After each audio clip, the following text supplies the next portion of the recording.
Assalamualaikum warahmatullahi wabarakatuh. Hai semua. Nama saya Amirul Amin bin Pisha. Berumur 35 tahun. Saya berasal dari Johor, Batu Pahat Johor, dan dibesarkan di Batu Pahat. Selepas di sekolah dan saya pergi ke Politeknik Johor Bahru untuk mengambil jurusan grafik, dan saya further my study to UiTM. So UiTM selama 3 tahun, dan saya berkecimpung dalam dunia advertising selama 3 tahun bekerja dengan syarikat swasta, advertising company.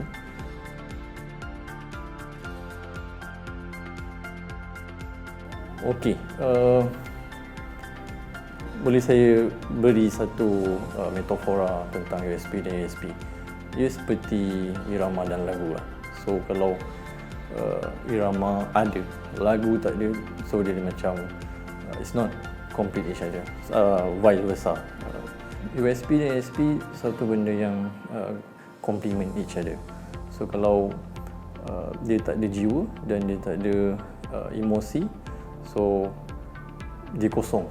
So dia macam kertas canvas yang tak ada abstract ataupun tak ada apa-apa painting di situ. So tiada message untuk para pelanggan ataupun market di luar sana untuk faham kenapa produk itu wujud, kenapa produk itu ada di pasaran. So itulah tujuannya, itulah objektif dia, USP dan ASP.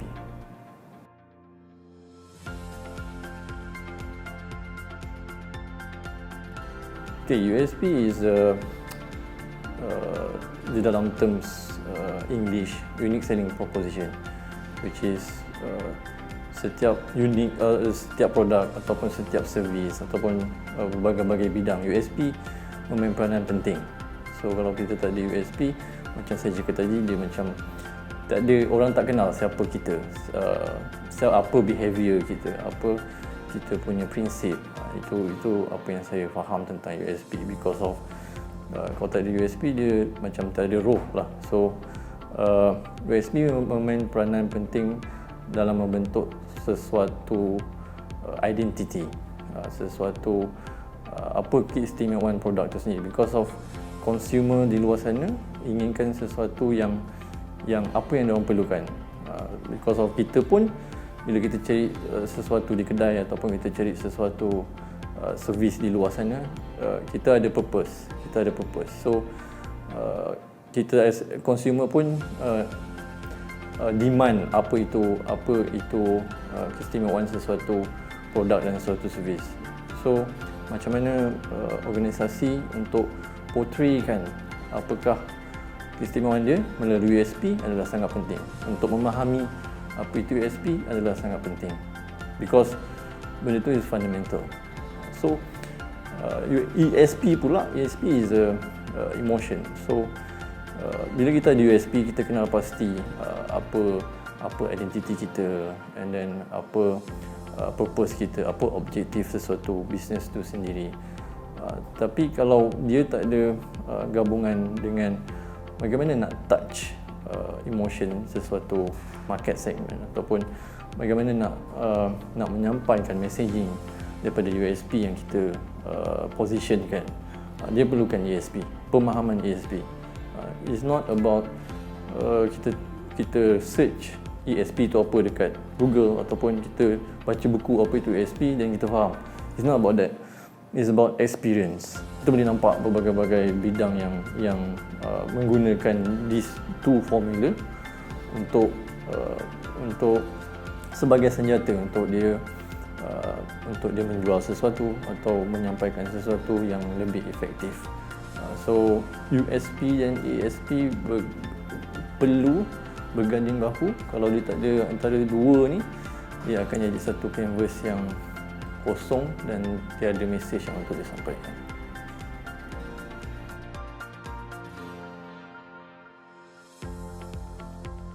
USP untuk consumer faham, untuk consumer tahu apa foundation yang kita cuba sampaikan, untuk consumer pilih dari segi apa yang dia perlukan, apa yang dia rasa benda ni bila dia pilih sesuatu tu dia rasa dihargai, because of that's manusia punya behaviour, ingin rasa dihargai. So USP function dia macam tu. So dia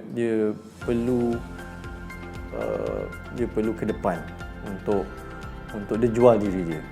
Macam juga seorang lelaki ingin mengawini suatu perempuan tu, dia mesti tunjukkan apa keistimewaan dia untuk sesuatu pasangan tu pilih dia sebagai itu metafora yang saya ingin sampaikan. So itu USP yang kita boleh senang faham dari segi berbanding saya bercerita tentang teknikal. So dari segi ASP pula, ASP adalah berhubung rapat dengan USP, tapi ASP dia lebih kepada touch point yang lebih kepada emotion, lebih kepada menyentuh perasaan sesuatu pelanggan ataupun sesuatu organisation untuk memilih sesuatu produk ataupun servis. Is more on the first impression. Kalau kita tengok sesuatu tu, dia kena dengan kita punya jiwa, kan? Dia kena dengan kita punya sentuhan, ataupun dia kena dengan kita punya style. So kita akan tersentuh. For example, bila kita tengok billboard dekat tepi jalan ni semua, walaupun kita tak boleh attract dia punya design, ataupun kita tak boleh attract dia punya visual, sebab kita akan rasa macam biasa je. And then ada sesuatu tu macam okay, ni tiru ni.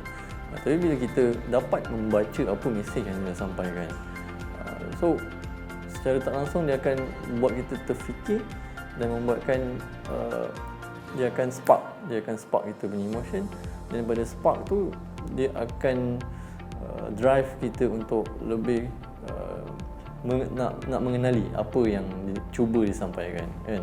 Dia menggunakan bahasa yang mudah, dia menggunakan bahasa yang orang senang faham dan worldwide senang faham tentang how easy untuk gunakan benda ni, tapi you boleh dapat sesuatu yang professional, for example. So dia menggunakan tagline, dia menggunakan visual, dia menggunakan music. Itu maksud saya perbezaan antara emosi dan unique selling proposition tadi.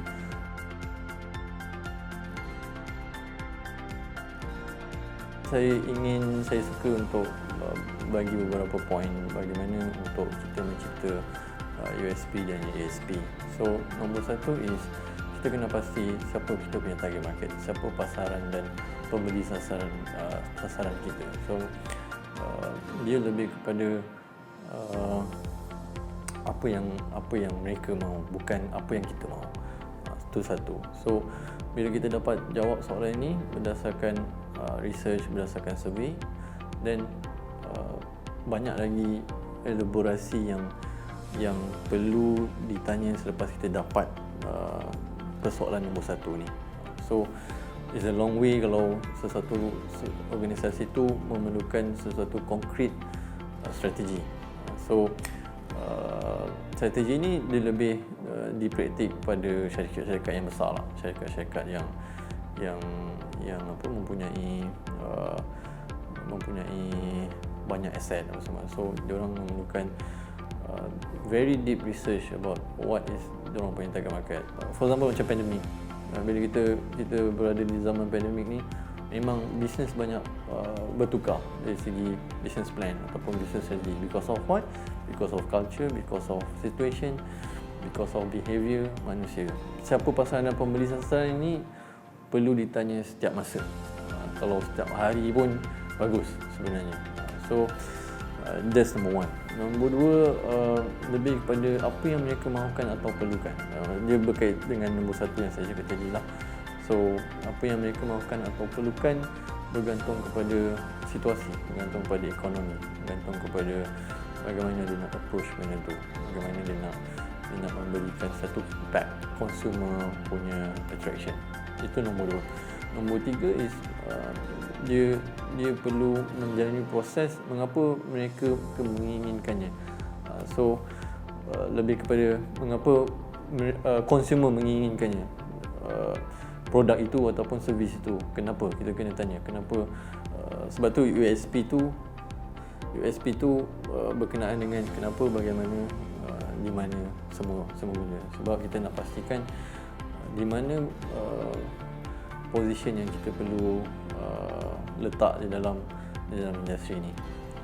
Dan yang terakhir, metod yang kita boleh gunakan dengan bertanya bagaimana dan mengapa organisasi itu dapat memberikan lebih baik daripada orang lain. So macam saya highlight daripada awal tadi, unique is actually macam mana kita nak pastikan unique kita, macam mana kita nak jual diri kita, macam mana kita nak memberikan kecantikan pada servis kita ataupun produk kita untuk kita menggoda kepada orang lain, consumer. Kenapa saya menggunakan perkataan menggoda? Sebab everything is daripada keinginan kita, kan? Bila kita keinginan untuk membeli sesuatu atau untuk mendapatkan sesuatu ataupun ingin memakan sesuatu itu perlu cantik, perlu kalau makanan tu dia nampak sedap, kan? Kalau produk tu dia nampak design dia lawa, kan? And then dia punya reka bentuk dia, and then dia punya form dia mesti cantik, kan? Bila even bentuk pun kita boleh judge sesuatu produk tu, adakah satu produk tu up to the trend ataupun dia old school, kan? Automatically kita produk kita ataupun servis kita berjaya memberi jawapan tentang apa yang mereka cari. So this USP punya walaupun saya cakap benda ni general, tapi USP dia tak ada apa-apa firm dari segi metodologis USP. Dia setiap organisasi mempunyai metodologi yang berlainan.